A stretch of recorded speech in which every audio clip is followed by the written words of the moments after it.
In this example, we're going to be looking at absolute positioning. So on the screen to the right, what we've got is a browser window that's holding 5 separate elements, each one in a different color.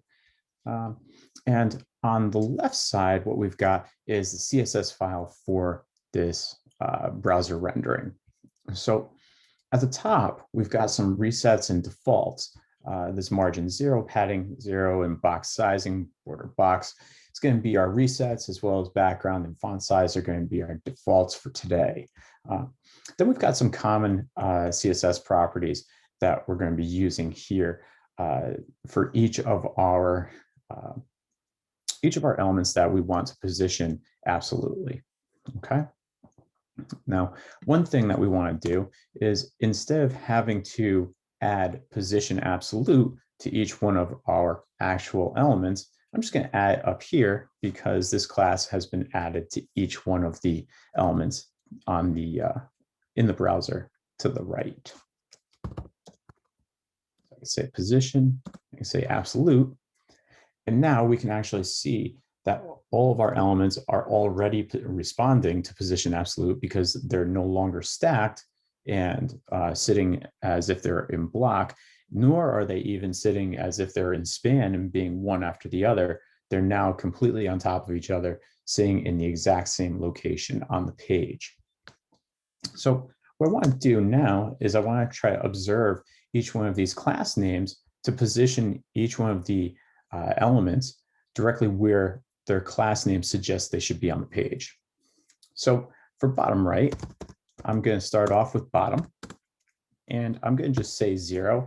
And now these values that I'm giving are going to be how far away from essentially whichever direction I am coming from. So if it's top, it would be how far down from the top of the page. If it's bottom, how far up from the bottom of the page. Left or right, how far from the left or the right of the page. So let's go for right and 0. And now we can see that our orange square is, or orange rectangle, because it's not a perfect square, is down in the bottom right. Now we're going to do the same thing with this green, only we're going to put it up in the top. So this time we're going to use top, say 0. And this time we're going to still use right, say 0. Now red, we're going to put on bottom left. So we say 0 here, and we say left this time instead of using right. And then finally, we can go to our top left. And even though our blue is already technically in the top left, we still want to make sure to give it a give it some position, some standardization to our position, just to make sure that it doesn't end up moving anywhere either. Without any kind of direction, sort of just moving on its own somehow. So to make sure that it completely observes the absolute positioning. So now all of a sudden we see that we have this purple one that's kind of sticking out from behind.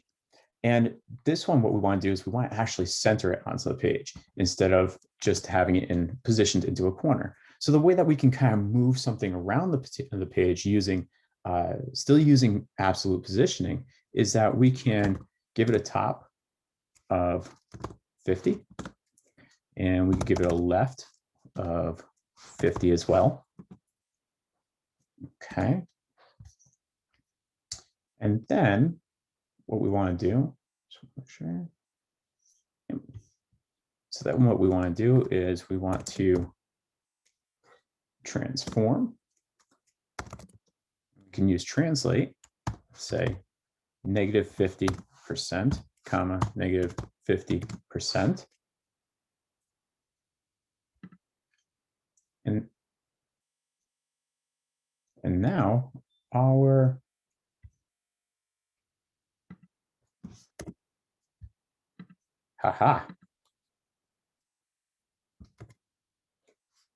there we go.